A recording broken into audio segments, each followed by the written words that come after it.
오늘 우리가 읽은 구절은 요한복음 16장 12절에서 15절을 읽었습니다. 지난 시간에는 요한복음 16장 1절부터 11절까지 읽었는데 오늘은 4절만 읽었습니다. 그러나 내용은 매우 어렵고 깊습니다. 성령이 하시는 일이 나오고 그 일의 본질적 성격이 나옵니다. 아버지와 아들과 성령과의 관계가 나타납니다. 기독교의 근본적인 진리가 압축적으로 나타납니다. 그래서 이 깊고 깊은 것은 다 다룰 수 없고 오늘은 성령은 진리의 영이라는 걸 중심으로 생각해 볼까 합니다. 우리가 지금 공부하고 있는 사도행전에는 성령의 사역이 주로 보이는 모습으로 많이 나타납니다. 성령의 사역은 보이지 않는 것으로도 굉장히 많이 나타나는데 사도행전에서는 지금 보이는 모습으로 나타납니다. 오순절 성령 강림이 있고 난 후에 제자들은 베드로의 증언대로 우리의 갖고 있는 이런 깊은 체험은 어디서 왔느냐? 우리 자신에서 왔느냐? 아니면 새로운 어떤 것인가? 예수님이 성천하시면서 우리에게 준 것인가? 여러 가지로 상상할 수가 있습니다. 그때 베드로가 아니다. 이것은 구약에서 하나님께서 이미 예언한 그 사건이 이루어진 것이다. 그래서 이 성령 강림이라고 하는 것은 하나님께서 모든 개인에게 성령을 부어주셨다는 것으로 이해를 했습니다. 자, 따라서 이제 그렇게 되면 모든 사람에게 부어주었다는 것이 되면 어떤 일이 발생하느냐? 개인이 자신이 받은 이 성령으로 십자가에 못 박히신 그분이 다시 살아나셨고 그분이 구약에서 예언한 그리스도라는 것을 개인이 전파할 수가 있습니다. 만약에 성령이 개인에게 안 주어지고 구약에 보면은 거의 어떤 집단의 리더들한테 주어집니다. 아니면 특별하게 안나와 같은 사람이 기도하면서 메시아가 올 것이다 하면서 지금 기도했죠. 그런 특수한 개인들에게 나타납니다. 그때 나타날 때도 어떻게 나타나느냐 하면은 항상 집단으로 메시아는 이스라엘 집단을 다 구원한다 이런 걸로 나타났습니다. 그러나 이제는 성령이 개인에게 다 부어졌다고 합니다. 누구는 어린아이나 노인이나 이렇게 나와요. 어린아이나 노인이나 이 말은 심지어 약자인 사람, 전에는 성령이 삼손, 엘리야 위대한 사람에게 부어졌지만 이제는 아주 약자인 사람에게도 성령이 부어진다고 그렇게 이야기를 한 것입니다. 그런데 그때 복음을 전파하려고 할 당시에 한번 생각해 보시죠. 내가 성령을 받았다 이거야. 어떻게 복음을 전합니까? 그때 복음을 전했다는 것은 베드로가 설교한 걸로 보면은 예수는 하나님의 메시아인데 너희들이 십자가에 못 박았다 이거야. 그런데 그분은 사흘만에 살아나서 부활했다. 예수가 소위 그리스도다 하는 것을 전파하는 것이었어요. 예수가 그리스도다. 여러분이 기다렸던 메시아다. 뒤에 바울이 뒤에 보면 이제 그 메시아가 어떤 사역을 한다 어떠한다 이런 것이 계속 나오기 시작하는데 초창기는 그렇게 했습니다. 그러면 그걸 전하려 하는데 신학적으로 누가 그것을 신학적으로 해석해 가지고 감히 전할 수 있습니까? 아무도 그렇게 전할 자가 없습니다. 바울이 바나바와 더불어 안디옥 교회에서 파송을 받을 때는 바울이 회심하고 난 뒤에 14년이 걸렸습니다. 바울이 자기 자신이 이방인의 사도라고 하는 소명을 깨닫기까지에는 14년이 걸렸습니다. 그러면서 바울이 그냥 걸렸겠습니까? 구약을 공부하고 구약에 나오는 걸 이사야 53장도 공부하고 다시금 봤죠. 예수가 부활했다는 눈으로 세계를 다시 보았습니다. 아버지께서 구약에서 어떻게 가르쳤는가 다 다시 보았죠. 자, 그런 시절에 성령은 하나님의 은혜로 다행히 보이는 형태로 나타났습니다. 만약에 그러지 않았으면 어떻게 되겠어요? 오늘 혀에 불과 같이 뭐 한다. 그런데 주의해야 될 것은 그걸 문자적으로 해석하면 안 됩니다. 불이 났으니까 밖에 연기가 나지 않겠느냐 그래 하시면 성경에 그 말 없어요. 반딧불도 불도 있고 출애굽기에 보면 모세가 계시를 받을 때야 불이 났죠. 그렇죠? 불이 나가 불에 타고 있습니다. 그러나 열도 없고 연기도 없고 아무것도 없어요.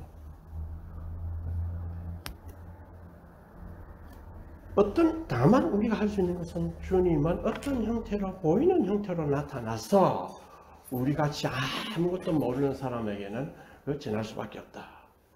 그런데 또 능력으로도 나타났어요. 이절과 기사로 나타났습니다. 또 나타난 것이 보면 공동체의 변화를 주었습니다. 기쁨을 주었습니다. 성령의 했던 중요한 역할 중에 하나는 이 기쁨을 주는 것입니다. 우리가 이 삶 속에서 어떤 형태로 기쁨을 가지고 살아가야 하는데 기쁨은 지난번에 말씀드렸지만은 단순히 감정의 사건은 아닙니다.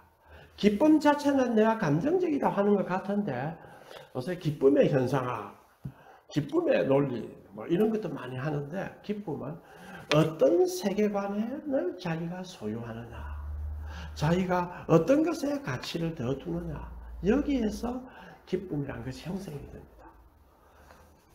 공동체에 그때 제자들 중심으로 해서 이제 말씀을 받은 그 공동체에서는 기쁨이라는 것을 어떻게 얻었습니까?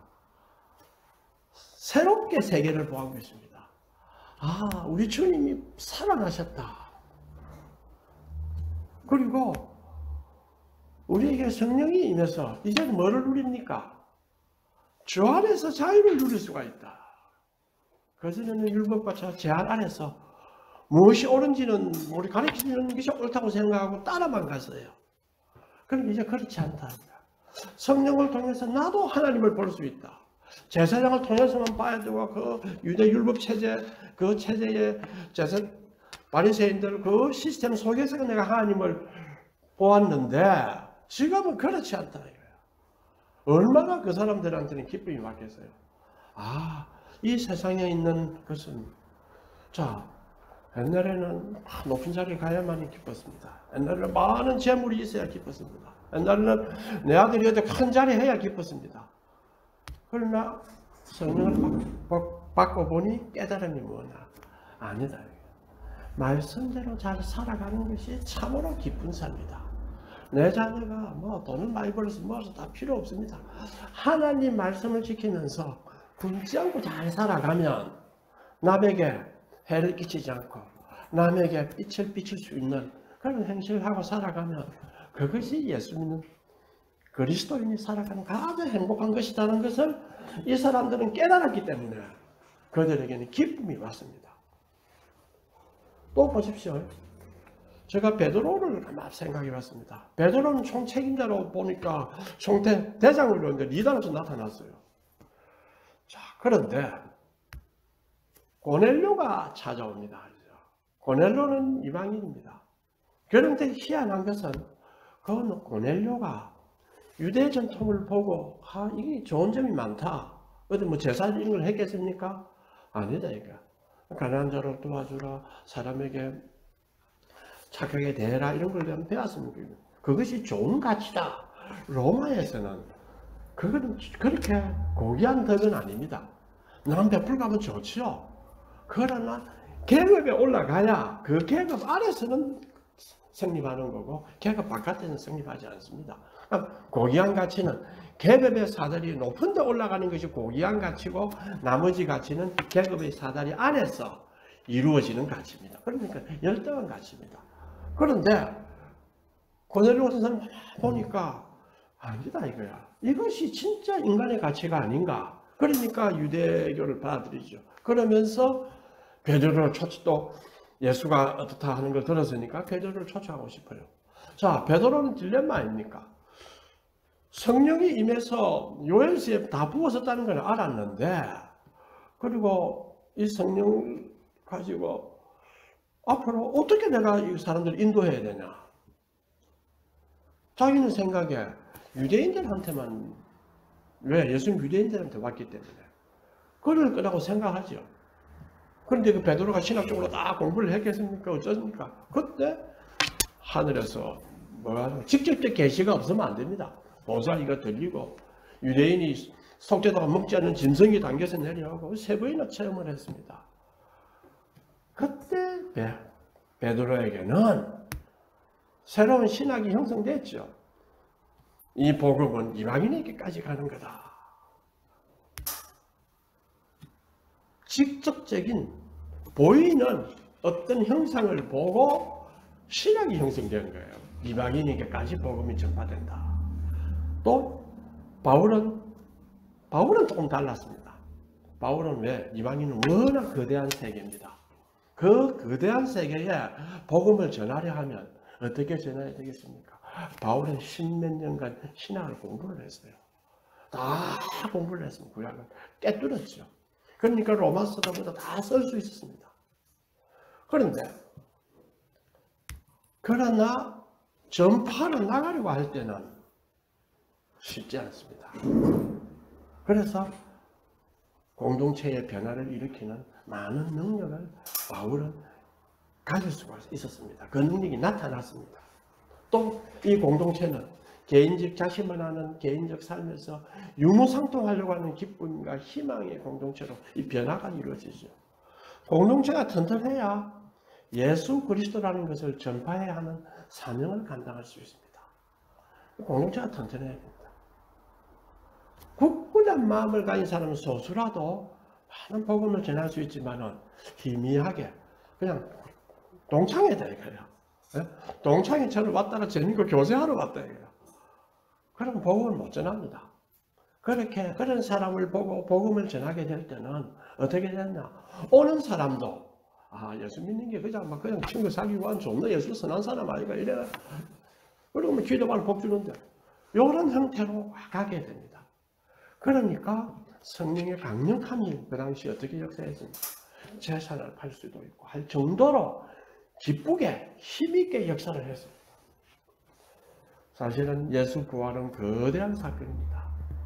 자, 이 사건이 초기에 전파될 때는 보이는 방식의 성령이 큰 역할을 했다.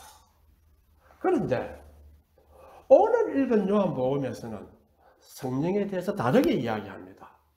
성령을 진리의 영이라고 이야기합니다. 그러면서 성령은 제자들을 가르치고 예수님께서 배운 또 제자들을 가르치기도 하고 예수님께서 배운 말씀을 생각나게 합니다.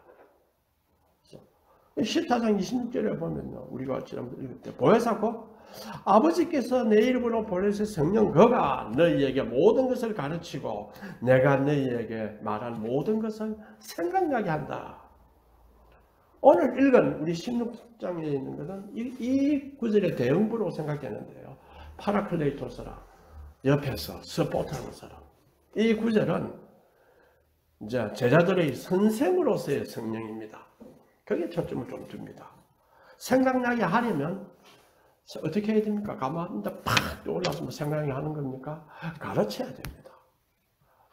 진리라는 것은 가르쳐야 의미가 있습니다. 그래서 16장에서는 가르치는 일에 관해서 관심을 둡니다. 자, 한번 이 당시에 제자들의 입장에 우리가 한번 들어가 볼까요? 예수님이 떠나신다고 하고 더 나은 보혜사를 보낸다고 하는 것을 듣는 제자들의 마음이 어떻겠습니까? 이게 더 나은 보혜사는 누구 이거야? 제자들이 이 보혜사 성령이라고 하는 것이 영이니까 뭐 시공간을 초월하는 어떤 거다 이런 걸 정확하게 알았는지는 뭐 잘 모르겠습니다만은 어쨌든 더 낫다고 하니까 이점이 있다고 생각합시다. 그런데 제자들은 보니까 뭐 이점이 있든지 말든지 우리는 그 보혜사보다는 더 나은 보혜사보다는 예수님 당신이 더 좋습니다. 이리 생각 안 했을까요? 3년을 따라다녔습니다. 그런데 그동안에 한 번도 안 하던 말씀을 지금 하는 거예요. 이게 마지막 강하기 때문에 요 이후에 뭐 일주일 예수님 이제 잡히시고 십자가에 못 박히시는데 3년 동안 쫓아다니는데 한 번도 하지 않았던 말씀을 합니다. 내가 가면 성령이 온다. 그는 나보다 낫다. 그럼 가만히 생각해 보세요. 그러면 예수님은 뭐냐 이거야. 이 성령은 뭐냐 이거야. 어떤 관계냐 이 생길 거 아닙니까? 성령이 진짜고 예수님은 성령의 예비자인갑다. 이런 생각이 안 들겠어요? 그러고 난 뒤에는 조금만 생각이 있으면 그럼 이 예수님 누구냐? 우리는 이 사람만 믿고 지금 모든 걸 다 버리고 주님만 쫓았습니다. 쫓았는데 이상한 소리 한다 이거예요. 얼마나 낯설게 보이겠어요? 도대체 이분이 누군가? 더 나은 보혜사를 또 진리의 영이라고 합니다. 그럼 예수님의 진리는 뭐고 성령의 진리는 무엇인가? 의심이 안 들겠습니까? 또 그다음 하나님 예수님은 말하기를 나는 내 말이 아니다. 아버지가 내게 하신 말을 한다. 나를 세상의 영웅으로 받들지 마라. 나는 아버지께서 내게 한 말만 한다. 이렇게 했습니다. 이런 제자들에게 난감하죠. 아버지와 예수님 몇 번 이야기해서 알았는데 성령은 갑자기 나타났어요. 진리의 영이다.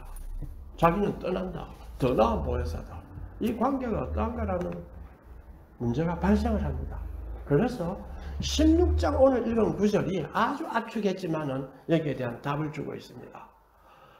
성령이란 새로운 것을 가르치는 것이 아니라 아버지의 것을 가르친다. 그런데 그 아버지의 것은 누구냐? 다 내 것이다. 여기에 예수님이 딱 핵심을 주었습니다. 아버지의 것은 다 주님의 것이다. 주님이 제자들에게 유일한 스승이었는데 새로운 존재가 나타난다 이거야. 성령이 나타났다 이거야. 그건 새로운 존재가 아니라 예수님이 중심으로 이루어지는 진리를 말하시는 분이다. 그래서 아버지께서는 이는 내가 사랑하는 아들이라 내가 그를 영화롭게 하리라. 하나님이 예수님을 영화롭게 한다고 했는데 예수님이 자기를 영화롭게 한다는 거예요. 그걸 받아들였어요. 그런데 예수님을 영화롭게 하는 게 뭡니까? 십자가입니다. 십자가를 통한 구원 사역입니다. 십자가는 주님께는 우리에게는 십자가는 어마어마한 고통이니까 보이지만 주님께서는 그것이 영광의 길이라고 생각했습니다. 그래서 루터가 영광의 신학과 십자가의 신학을 구별하라. 그리스도인은 영광의 신학이 필요할 때가 있지만 십자가의 신학을 강조해야 된다. 이렇게 이야기를 했습니다. 사실은 얼마 전에 4차 산업혁명이라는 제목으로 메타버스 시대 이래가 우리 목회 실천 시간에 어떤 목사님이 오셔서 그걸 막 강의를 했어요. 그래서 내가 듣고 있다가 그게 이제 초점이 뭐냐 하니까 점점 우리는 물리적 공간에서 우리의 공간 영역은 우리의 삶의 공간의 영역은 기계적 물리적 공간에서 이제는 가상 공간으로 확대한다. 그걸 막 강조해요. 그래서 이제는 메타버스로 확장하고 멀티버스로 가고 여러분 이걸 잘 모르면 낙오합니다. 인간은 자신의 영광을 위해서 여러분이 앞으로 잘 살려면 거기로 가야 됩니다. 그러면 돈도 많이 벌립니다. 이래 하니까 북한에서 온 전도사 하나 나보고 교수님 예수를 믿으면 돈을 좋아하면 안 되는데 메타버스를 이야기해서 돈을 많이 번다 하니까 영 내 마음이 아파요. 이제 이런 이야기를 하는 걸 들었습니다. 어쨌든 지금 세계는 이 메타버스 멀티버스 이 이야기로 해서 자신을 잃어버리게 만듭니다. 참된 인간적인 삶은 자신의 공간 영역을 확장하는 것이 아니라 우리가 내주하시는 성령의 소리에 귀를 기울이는 것이 우리의 삶이 가야 하는 길입니다. 그런데 지금 내면을 돌아보게 하지 않냐고 계속 확장입니다. 계속 확장입니다. 이렇게 하면 어떻게 되느냐? 우리 자신을 잃어버려서 사탄적 프로그램에 접속이 되어 있어요. 그러다 막 확대하면 그거 다 따라갑니다. 항상 우리는 내주하는 성령의 소리에 귀를 기울여야 합니다. 십자가를 생각해야 됩니다. 그러면 공간적 확장은 도움도 주지만은 그게 본질적인 것이 아닙니다. 이 철학을, 이 신학을 안 가르치고 막 기술만 가르쳐요. 세계는 변합니다. 세계는 변합니다. 성령은 새로운 존재자로 자신의 진리를 가르친다는 의미에서 독립적인 존재자는 아닙니다. 성령은 독립적인 인격이지만은 자신이 하시는 일은 자신의 진리를 가르치는 것이 아니라 예수님께서 가르친 것을 생각나게 합니다. 예수님의 가르침이 무엇인지를 깨우쳐 줍니다. 주님이 또 아버지와 독립적인 인격이지만은 아버지가 말씀하신 것을 가르친다고 분명히 말씀하셨습니다. 만약 성령이 자신의 진리를 가르치는 예수님과 별개가 됩니다. 성령 받았다 하는 사람들이 이름은 예수를 걸지만 자신의 진리를 가르쳐요. 그런데 포함이 보니까 보이는 성령에 보이는 무엇이 나타납니다. 그렇죠? 가끔 있어요. 그러니까 보이는 것 그러면 성령인가 보다. 그러나 성령은 항상 보일 때도 있고 안 보일 때도 있는데 성령은 예수님이 하신 것을 가르쳐야 되지 자신의 것을 가르친다 할 때는 우리가 저 사람은 성령의 귀를 기울인 것이 아니다. 나타난 현상은 성령의 귀를 기울여서 나타난 현상이 아니라 다른 무소적 능력이 나타난 것이다. 이렇게 우리가 보아야 합니다. 이 점을 분명해야 됩니다. 성령이 가르치는 진리는 아버지의 것을 가르치고 아버지에 있는 것은 다 예수님의 것이다. 이것이 세 분의 인격이 갖고 있는 그 관계입니다. 예수님은 세상에게 아버지를 계시하심으로 아버지를 영화롭게 하신다고 했습니다. 11장 4절에 보면 아버지께서 내게 하라고 주신 일을 내가 이루어 아버지를 이 세상에서 영화롭게 하였사오니. 그런데 파라클레토스, 스포터입니다. 스포터는 성령은 사람들에게 예수님을 계시해서 예수님을 영화롭게 해야 됩니다. 그래서 성령을 받았다고 성령을 대뜻한 사람은 핵심적인 것은 예수님을 영화롭게 해야 됩니다. 그럼 예수님을 영화롭게 하는 것이 무엇인가? 하나님이 예수님을 영화롭게 했다 했을 때 뭐라 했습니까? 자기 십자가에서의 구원사역입니다. 그렇죠? 그러면 성령이 예수님을 영화롭게 해라 할 때는 우리는 무엇을 해야 되겠습니까? 십자가를 정언할 수 있는 그런 말을 해야 성령에서 온 이야기입니다. 제자들이 새로운 경험을 한 것이 오순절입니다. 그렇죠? 새로운 경험을 했습니다. 베드로가 놀라지 마라. 여러분의 경험은 새로운 것이 아니다. 이 중요한 겁니다. 여러분의 경험은 새로운 것이 아니다. 요엘서에 하나님이 예언한 것이다. 베드로가 저거 점점하게 해야 되잖아요. 이게 무언가 얼마나 신비합니까? 그래서 이 오순절 사건은 새롭고 이상한 경험이 아니라 아버지께서 부어주시라고 약속하신 그 성령님이 나타난 것이다. 자, 이 성령은 우리와의 관계에서 고린도후서 3장 3절에 나옵니다. 너희는 우리로 말미암아 나타나는 그리스도의 편지다. 사울이 이는 먹으로 쓴 것이 아니요 오직 살아계신 하나님의 영으로 한 것이다. 자, 그 다음 살아계신 하나님의 영으로 한 것이다. 이것은 돌 위에 쓴 거 있죠? 율법식입니다. 그것이 아니라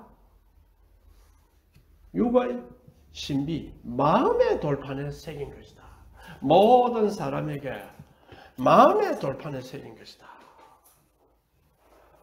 그렇기 때문에 이 성령의 사건이 비로소 아브라함을 택해서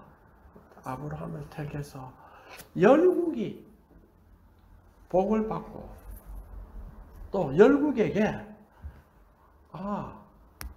하나님 나라라고 하는 것이 뭔가? 하나님이라는 게 어떤 분인가? 하는 것을 알게 해서 하나님 나라 백성으로 즐겁게 살 수 있게 하는 그 사건이 예수 그리스도를 통해서 나타납니다. 십자가 못 박히고 부활했다는 것을 나타나는 것이 아니라 그걸 토대로 해서 성령이 개인의 마음에 새겼기 때문에 나타납니다. 여기서 비로소 하나님 나라라는 것이 가능해집니다. 왜? 하나님 나라는 이스라엘 백성들은 왕이 있고 자기 율법 체계가 있고 이 통치하는 지역적인 거였어요. 그러다가 나라가 망하니까 뭡니까? 율법서. 이것이 중요한 포인트였어요. 그러나 그것이 아니다. 성령이 너희 개인에게 다 된다. 너희 각자가 하나님의 통치를 받아들여야 된다. 이걸 이야기하고 있습니다. 하나님의 통치를 받아들이려면 어찌해야 됩니까? 내주하시는 성령의 귀를 기울여야 합니다. 그러면서 바꿔가야 합니다. 그리고 성령은 진리의 영이기 때문에 배워야 합니다. 우리가 기도를 열심히 해요. 제가 기도에 대해서 한번 생각을 깊이 해봤습니다. 해봤는데 우리 어머님 같은 경우는 열심히 기도하죠. 그런데 어떤 목사님이 오셔가지고 내가 어제 가까운데 나는 설교 잘하는 목사보다는 기도만 하는 목사가 되겠습니다. 이래요. 저게 무슨 뜻일까? 우리 어머니도 기도하면 이제 교회를 위해서, 그 다음에 자녀를 위해서, 그 다음에 국가를 위해서, 또 뭐 선교사를 위해서, 목사를 위해서 막 하고 나면 유신아 뭐 시간 날이 샌다. 다 그렇게 기도해요. 아, 목사님이 그걸 기도한다. 이 말인가? 아, 그건 교인들이 다 하지 않는다 이거야. 안 그래요? 그거 다 하지 않는다 이거야. 아, 목사의 할 일은 뭐냐? 어떻게 하더라도 말씀이 엄청난 깊이가 있다는 사실을 깨달아 가야 됩니다. 이게 수천 년 내려왔는 얘기, 2000년 가량 이제 쓰여졌어요. 그냥 하나님 막 부르시니까 막 적었다. 다 거짓말입니다. 속이는 겁니다. 하나님이 불러가 적었다 해도 어떤 문제가 발생한다. 첫째 우상화되고, 둘째 듣는 사람이 모르면 전파할 수도 없고, 그렇죠? 셋째 시대가 다른데 그 언어를 계시되면 우리 어떻게 합니까? 그렇기 때문에 예수님이 이 땅에 올 때 십자가가 마법의 도구처럼 생각해가지고 뭐 때문에 고생도 안 하고 십자가 박히가 탁 죽으면 될 거 아니에요. 그리고 말을 9시간이나 끊어. 그냥 순식간에 탁 가버리면 주님 우리를 위해 죽었다. 예, 십자가 주님을 믿습니다. 우리 죄를 위해 죽었습니다. 얼마나 심플합니까? 예수님을 마법의 도구로 생각했기 때문에 믿음으로 구원받는다 하는 이 믿음을 도구로 생각했기 때문에 그런 사건이 생기는 겁니다. 예수님은 역사에 왔어요. 인간과 같이 다 겪었어요. 유혹도 받고 의심도 받고. 왜? 아버지하고 피땀 흘리 기도한 건 뭡니까? 얼마나 고통당했습니까? 그래서 제가 물었어요. 저는 옛날에 신이 무슨 그런 고통스럽겠노 말이에요. 신이 인간으로 왔는데 해서 어제 이제 내가 아주 좋아하는 우리 임박사 봤는데 철학 교수를 만났어요. 그래서 점심을 같이 먹고 여러 이야기하다가 내가 물어봤어요. 우리 교회 데리고 왔습니다. 물어봤어. 십자가에 신이 못 바뀌는데 뭐 그래 아프겠나? 이래 물었어요. 예수 안 믿습니다. 아닙니다. 인간으로 왔으면 다 고통이 있습니다. 오늘 놀랐어요. 나는 그 당시에 그 영지주의자들은 뭐 십자가에 왔는데 그는 가상의 예수고 막 진짜 예수 아니다. 이런 걸 했거든요. 그래서 사도 요한이 육신이 되어, 그렇죠? 말씀이 육신이 되어 했다 아닙니까? 그래서 저 철학 교수 그것도 분석 철학 교수입니다. 분석 철학 교수, 논리 철학 교수 아닙니까? 그 교수가 아니다. 인간으로 왔다 했지 않느냐 이거야. 그러면 얼마나 고통당하느냐. 그래서 우리가 그걸 힘껏 전해도 세상에서 다 그렇게 생각할 수 있구나. 세상에 똑똑한 사람 그렇게 생각할 수 있구나. 괜히 그런 걸 전한다고 해서 약간 주눅될 필요가 없습니다.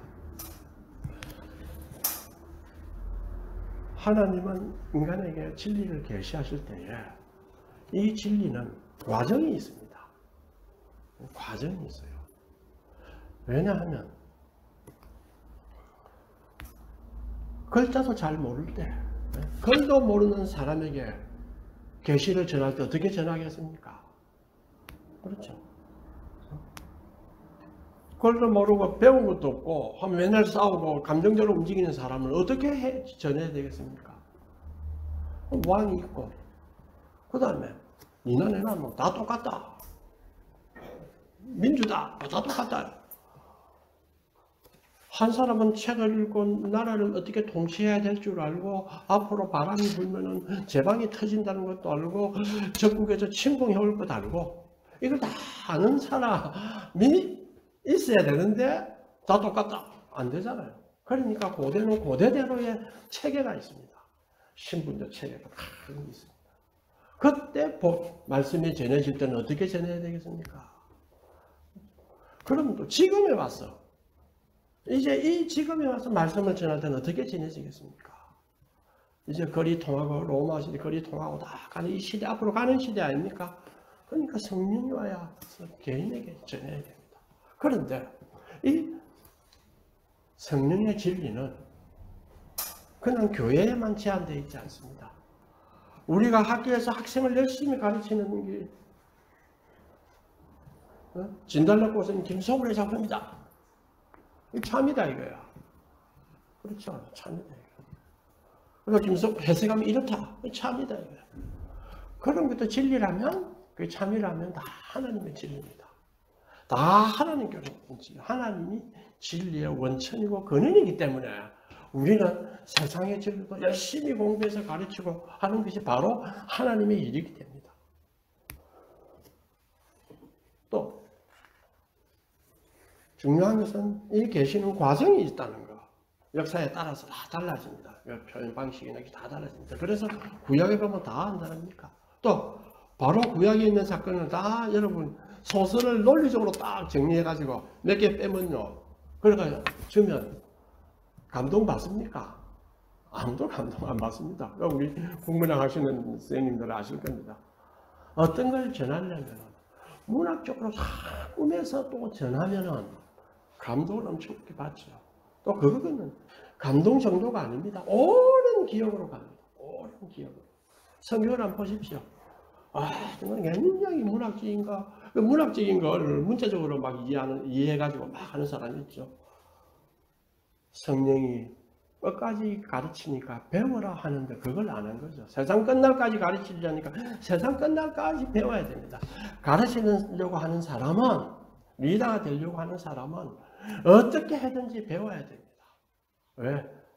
우리는 영적 존재이기 때문에 영과 교류하려면 배워야 됩니다.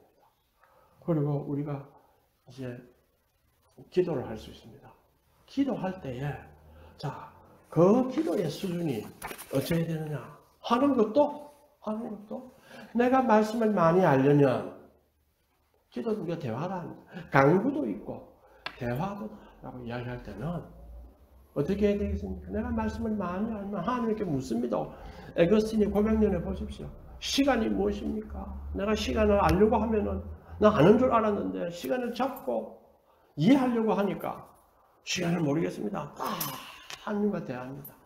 많은 우리 세계 교부 철학자들이, 교부 신학자들이 산에 가서 기도하고 할 때 그냥 갔다 온 엄청난 명상인 지식들이 나오고 책이 딱 나오거든요. 그렇다면 하나님과 대화하려면 우리는 어떻게 해야 되느냐? 성령의 귀를 기울이고 말씀의 귀를 기울여서 배워야 됩니다. 말씀 그냥 읽어가 되지 않습니다. 할 게 많습니다.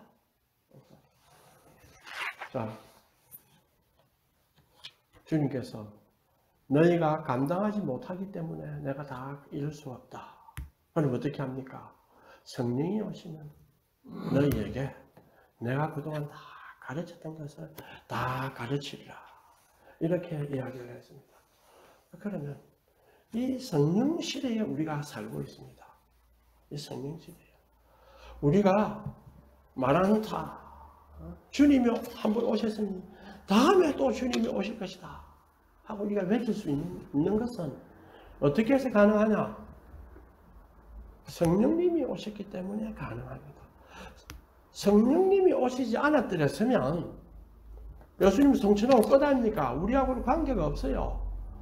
올 때가 기다리라. 말씀도 찾아가 뭐 어째 보자 기다리라. 성령님이 오셨기 때문에 성천한 예수님은 끝까지 성령님을 통해서 우리와 같이 있다. 그러니까 우리가 기다릴 수 있습니다. 만약에 성령님이 그걸 안 하면 우리 기다릴 수가 없어요. 그리고 성령님의 역사 없이는 개인 신자가 할 수 있는 것이라고는 하나도 없습니다. 그리스도를 알 수도 없고 만날 수도 없고 그리스도와 함께 죽고 사는 것은 불가능합니다.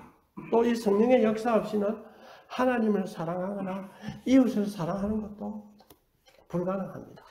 또 성령의 역사 없이는 죽음 이후에 영원한 안식을 소망하는 것뿐만 아니라 개인 구원의 마지막 사건인 육체의 부활을 소망하는 것도 불가능합니다.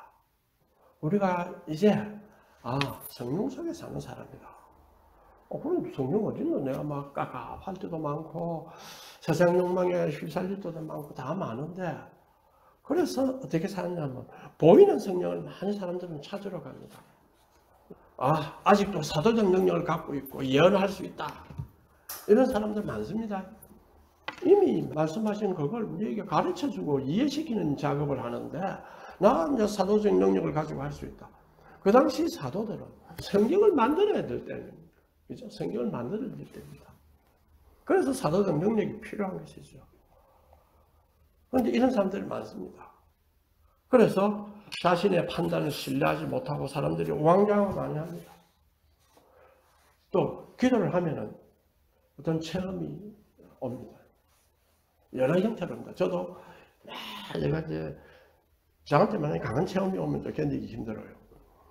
아주 이성적이 돼가지고 강한 체험이 오면 막 그래도 힘들 텐데 대신에 여러 종류의 다른 형태가 나타납니다. 사람마다 다르고 처지에 따라 다 다릅니다. 그러면 이걸 어떻게 관리해 줄 수 있나 할 때 성령이 내주하고 있기 때문에 우리는 안심하고 자신에게 내주하시는 성령의 길을 기울이면 됩니다. 세상 끝날까지 가르치는 분입니다. 그래서 우리는 평생 배워야 합니다. 구약 주석 이제 공부하는데 이거 조가 있어요. 한 7명 됩니다. 다 이제 젊은 사람들이죠. 그래서 제가 뭐라 했느냐. 젊다는 것은 누가 시계의 시간으로 정했나 이거야. 젊다는 것은 호기심이 얼마나 많으냐가 젊음을 젊다는 정도를 결정한다. 이렇게 했어요. 그리스도인이 된다는 것은 우리가 항상 강조하는 게 뭐고 십자가가 있다. 또 하나는 뭐고 영적인 사람이다 이거야. 그리스도인이 된다는 것은 영적인 사람이 된다는 거다 이거야. 영적인 사람이 된다는 게 뭐고 세상의 물질에 너무 탐하지 마라 이거야. 내가 없어서 괴롭지만은 예수 안 믿는 사람이 괴로워하는 것처럼 괴로워하지 마라 이거야. 예수 안 믿는 사람은 없으면 막 죽을 것처럼 해가 남을 하려고 하는데 그런 괴로움을 갖지 않는 거다. 왜? 우리는 영적인 사람이다. 우리 영적인 사람은 우리 영이라는 것은 여호와의 등불이기 때문에 항상 기쁘고 그리고 매일매일이 새로운 세계다. 왜? 성령은 규칙대로 하는 분이 아닙니다. 성령은 자기 주권을 가지고 합니다. 하나님 세계를 창조하시고 난 뒤에 제가 이야기했죠. 이 세계 자체가 크리에이티비티다. 왜? 법칙으로 다 만들었으면 어디에 크리에이티비티가 있습니까? 창조성이 어디서 있습니까? 다 만들어졌는데 사람을 만들어 놓고 다스리라 했다 아닙니까? 왜 다스립니까? 안 믿는 사람들 기독교 공격하면서 메인테넌스 하나? 아니다 이거. 하나님 자체가 창조적인 분이기 때문에 다스린다는 건 뭡니까? 창조성의 세계를 드러나게 하는 거예요. 그게 이제 영적인 삶입니다. 그럼 우리 영적인 삶이란 세상의 물질적 서열, 세상의 간섭에 막 비교해가 거기 안 되니까 내가 괴롭다. 이럴 필요는 없습니다. 하나님이 나에게 맡긴 소명이 있는데 내가 그동안에 어리석게 살았어. 하나님이 나에게 맡긴 그 소명을 내가 다 하지 못하고 있구나. 그것이 부끄럽고, 그러나 하나님은 워낙 넓으시기 때문에 용서를 해줍니다. 내가 이런 한계가 있어서 많은 그리스도를 좀 도와주고 싶어도 내가 못한다. 주님이 그거 모르시겠습니까? 압니다. 그렇다면 우리는 이제는 나는 영적인 존재니까 영적인 세계가 보여주는 가치관이 있고 보여주는 길들이 있습니다. 그걸 향하여 하나님께 기도하고 하나님과 대화를 잘하려면 자기도 수준이 높아야 됩니다. 끊임없이 배워가는 이것만 해도 얼마나 할 일이 많습니까? 이렇게 해서 우리가 살아가서 우리 교회가 혼자서 안 됩니다. 공동체가 형성이 돼서 그렇게 할 때 서로 대화하고 도와주고 힘을 북돋워줘야 됩니다. 우리 공동체가 해야 할 역할이 그것입니다. 우리는 영의 사람이다. 하나님은 우리를 영으로 이끌어 가시는 그런 사람이다. 이걸 세상에 전파해야 하는 것이 우리 교회의 사명이라고 생각합니다. 통성기도 하겠습니다.